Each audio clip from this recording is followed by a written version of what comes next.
नमस्कार, मी राहुल कुलकर्णी. काँग्रेसच्या माजी मंत्री आणि विद्यमान खासदार वर्षा गायकवाड यांच्या पूर्वीच्या म्हणजे धारावी विधानसभा मतदारसंघातून निवडून आलेल्या आणि आता विधिमंडळाचं सदस्यत्व ज्यांच्याकडे आहे अशा ज्योती एकनाथ गायकवाड यांनी महाराष्ट्र विधिमंडळामध्ये ऑनलाईन गेम संदर्भामध्ये काही महत्त्वाची आकडेवारी उपस्थित केली. ती एका प्रेक्षकाने मला पाठवली आणि त्याची पडताळणी केल्यानंतर ज्या प्रश्नाची उकल होणं आवश्यक होतं असे 4-5 मुद्दे त्यांच्या ह्या भाषणातनं कळले. आणि मग मी त्याचा थोडासा अभ्यास केला आणि माझ्या असं लक्षात आलं की ह्या ड्रीम11 काय ती तुमची रम्मी किंवा तत्सम काय जे खेळ असतील ऑनलाईन उपलब्ध असलेले, याच्यात ज्योती गायकवाड यांनी विधिमंडळात सांगितलेला शक्यता म्हणजे विजयाच्या शक्यतेचा आकडा किती आहे माहिती आहे? म्हणजे तुम्ही जर ऑनलाईन गेम खेळत असाल तर हा आकडा लक्षात ठेवा, 0.000006%. किती? पुन्हा एकदा सांगतो, 0.000006%. हे महाराष्ट्र विधिमंडळामध्ये ज्योती एकनाथ गायकवाड यांनी अभ्यास करून मांडलेली आकडेवारी आणि महत्त्वाची. आणि त्याबरोबरच त्यांनी जे महत्त्वाचे मुद्दे मांडले की हा ऑनलाईन जुगार हा प्रत्यक्षामध्ये गेम ऑफ स्किल आहे. तो गेम ऑफ स्किल कसा आहे, तो जुगार का नाही आहे, आणि त्याच्यात मग सरकार हे एकाच युनिकॉर्न नावाच्या कंपनीकडनं 6,384 कोटी रुपये एवढं GSTचं संकलन करतं एका युनिकॉर्न नावाच्या कंपनीकडनं. आणि याची सगळ्याची गणिती मी आज तुम्हाला सांगणार आहे. म्हणून प्रत्येक पालकांनी हा व्हिडिओ आपल्या मुलाला दाखवा, कुटुंबातल्या प्रत्येक सदस्यांनी बसून पहा आणि लक्षात घ्या की तुमचं नशीब इतकं फळफळलेलं नाही आहे की ज्याच्यामध्ये 0.000006% एवढ्याच विजयाची शक्यता असलेल्यापैकी तुम्ही एक आहात. तर आता आधी समजून घेऊ की जे ज्योती गायकवाड यांनी सभागृहामध्ये सांगितलं की गेम ऑफ स्किल म्हणजे काय. गेम ऑफ स्किल म्हणजे काय, तर समजा ड्रीम11 सारखा खेळ आहे. याच्यामध्ये तुम्हाला काय करायचं आहे, खेळाडूची निवड करायची आहे, रणनीती आखायची आहे, सराव करायचा आहे. आणि याच्यामध्ये लक हा फॅक्टर खूप कमी आहे असं ह्या कंपन्यांनी सरकारला सांगितलं आणि सरकारने ते मान्य केलं. आणि म्हणून त्याला गेम ऑफ स्किल म्हटलेलं आहे, नॉट जुगार. आणि म्हणूनच या कंपन्यांना अशा पद्धतीचा व्यापार करण्याची संधी मिळाली आहे. त्यामुळे हे जे गेम ऑफ स्किल आहे ते तुमच्या नशिबावर अवलंबून नाही आहे. तुम्ही जे काही रमी खेळता, पोकर खेळता किंवा तत्सम कोणते खेळ खेळता, ड्रीम11 खेळता, तर हा नशिबाचा भाग नाही आहे. पूर्ण अभ्यासाअंती, सरावाअंती आणि तुम्हाला पूर्ण ह्या सगळ्या प्रकाराची अक्कल असेल तरच हा गेम खेळावा असं ह्या कंपन्यांना अभिप्रेत आहे. आणि आपल्या हे गावखेड्यातले कोणी 9वी पास, कोणी 7वी पास, कोणी 5वी पास, पदवीधर, तो बंगळुरूचा IT अभियंता, तो बीडचा ASI, हे सगळे गाढव आहेत. कारण त्यांना हे कळलेलं नाही की हा गेम ऑफ लक नाही, हा गेम ऑफ स्किल आहे. हे एकदा स्पष्ट झालं. आता ह्या गेम ऑफ स्किल आणि गेम ऑफ लकचा जी काही भानगड आहे त्याचा परिणाम काय झाला. सरकारने गावकुसामध्ये पारापारावर खेळणाऱ्या, आत्ताच मी बातमी व्हॉट्सअप ग्रुपवर बघितली की कुठल्या तरी गावात बसून जुगार खेळणाऱ्याच्या तिथल्या क्लबवरती धाडी टाकल्यानं 17-18 लाख रुपये त्यांनी जप्त केले. पुण्यात गेल्या 5-6 महिन्यापूर्वी नानापेठेत की कुठेतरी जुगाराच्या एका अड्ड्यावरती क्राईम ब्रँचच्या लोकांनी धाडी टाकल्या आणि वरून एकाने उडी मारली आणि त्याचा पाय मोडला. कारण जुगार खेळणं हे अनैतिकता आहेच, पण पोलिसाच्या दृष्टीनं ते गुन्हा आहे.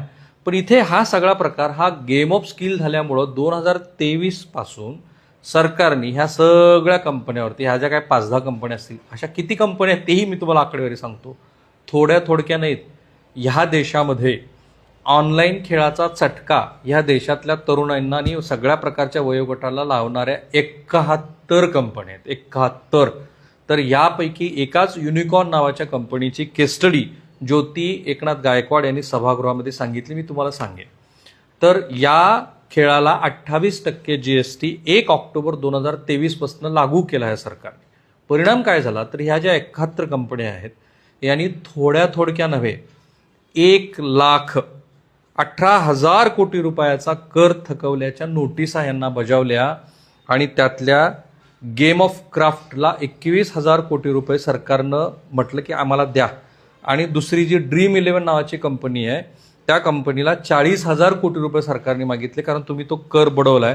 1,12,000 कोटी रुपयाचा कर ह्या 71 कंपन्यांनी बुडवला, म्हणून सरकारने नोटिसा बजावल्या आणि ह्यापैकी छदामही वसूल झालेला नाही, कारण ह्या सगळ्या कंपन्या ह्या सर्वोच्च न्यायालयामध्ये गेल्यात, प्रकरण पेंडिंग आहे. आता हे लक्षात आलं. मग ज्योती गायकवाड यांनी एका युनिकॉर्न नावाच्या कंपनीचं उदाहरण सभागृहामध्ये दिलं. त्यांनी सांगितलं की ह्या युनिकॉर्न कंपनीनं वार्षिक सरकारला 6,384 कोटी रुपये एवढा कर GST भरलाय. आता ह्याचं कॅल्क्युलेशन जर केलं तर ह्या कंपनीनं जर 28% ह्या हिशोबानं सरकारकडे एवढा कर भरला असेल तर या कंपनीची वार्षिक उलाढाल किती आहे माहिती आहे? 22,800 कोटी रुपये. मग पुन्हा मी जरा केंद्र सरकारची सगळी पडताळणी केली. माझ्या असं लक्षात आलं की जवळपास 15,000 ते 20,000 कोटी रुपये एवढा कर रुपी केंद्र सरकारला वार्षिक कर मिळतो या कंपन्याकडनं वार्षिक. आणि म्हणून त्याच्यामध्ये जर तुम्ही 1,12,000 कोटी रुपयाच्या, कारण हे एकाच कंपनीचं मी बोललोय, 1,12,000 कोटी रुपये जर सरकारला GSTतनं मिळत असतील तर त्याच्या पटीत तुम्ही विचार करा की सरकार अशा ह्या कंपन्याकडनं इतका पैसा घेत असेल तर ह्या कंपन्या किती कमवत असतील, उलाढाल करत असतील. तर युनिकॉर्नचंच उदाहरण मी बघितलं. 6,384 कोटी रुपये जर ह्या कंपनीनं कर भरला तर ह्या कंपनीची 22,800 कोटी रुपयाची वार्षिक उलाढाल आहे. आता सगळंच काय आलबेल आहे का? तर 3 जबाबदार राज्य ह्या देशात आहेत 29 पैकी आणि 9 केंद्रशासित प्रदेशापैकी. एक आहे तामिळनाडू, दुसरा आहे तेलंगणा आणि तिसरा आहे आंध्र प्रदेश. ह्या राज्यांनी 2020 पासून या ऑनलाईन गेमिंगला पायबंद घालण्यासाठी ह्या कायद्यामध्ये सुधारणा केल्या आणि त्याच्यामध्ये असं म्हटलं की हा ऑनलाईन जुगार आहे, आम्ही हा चालू देणार नाही. आणि म्हणून त्यांनी ऑनलाईन गेमिंग ॲक्ट अमेंडमेंट असा एक कायदा केला आणि तो 2022 पासून तो लागू झाला त्यांच्या राज्यात. त्यांनी त्यांच्या राज्यामध्ये ह्या ऑनलाईन गेमला बंदी घातली.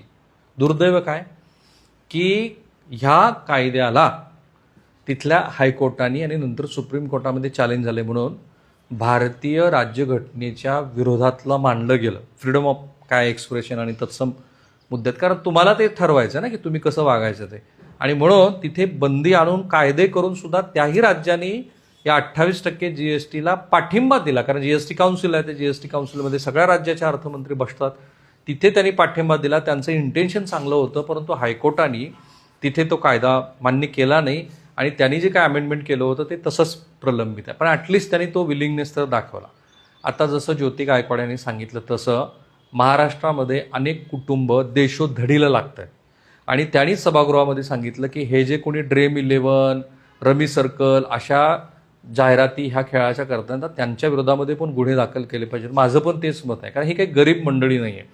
अहो, एक म्हैस खरेदी करण्यासाठी ज्या शेतकऱ्यांना 7 लाख रुपये ठेवले होते त्यातल्या 6वीच्या मुलानं त्यातले 5 लाख रुपये खर्च केलेत ह्या फ्री फायर नावाच्या खेळात, ते खोटे शस्त्र खरेदी करण्यासाठी. हा बंगळूरचा अभियंता जो IT इंजिनियर आहे त्याच्या बापाचं घर विकावं लागले, तिथे शरम वाटायला लागली म्हणून तो बंगळूरमध्ये राहायला आला आणि हा पट्ट्या एवढा त्याला विळखा बसला या खेळाचा की हा बंद घरं शोधून तिथे दरोडे टाकत फिरतोय, महिलांच्या गळ्यातले चैन ओढून घेतोय. त्याला अटक झाली कारण CCTV फुटेजमध्ये तो दिसला. इकडे एक बीडचा ASI ह्या जंगली रमी आणि काय त्या खेळात इतका तो ॲडिक्टेड झाला की त्यानं स्वतःच्या नोकरीचाही विचार केला नाही, त्याची बायको पोरं असतील तर त्याचा विचार केला नाही आणि त्यानं SP ऑफिसमधल्या 70-75 बॅटऱ्या चोरल्या आणि आता दुचाकी चोरताना तो सापडला. हे इतके भयंकर परिणाम आहेत. आणि म्हणून राज्य सरकार असेल, केंद्र सरकार असेल, तिथेही जबाबदार मंडळी बसलेली आहे. असं नाही की तिथे काही लोकप्रतिनिधी बेजबाबदार आहेत. त्यांनी पुढाकार घ्यायला हवा आणि ह्या सगळ्या कंपन्यांना तात्काळ पायबंद लावायला हवा, अन्यथा लाखो कुटुंब ध्वस्त होतील. थांबूया आपण इथे. थँक्यू.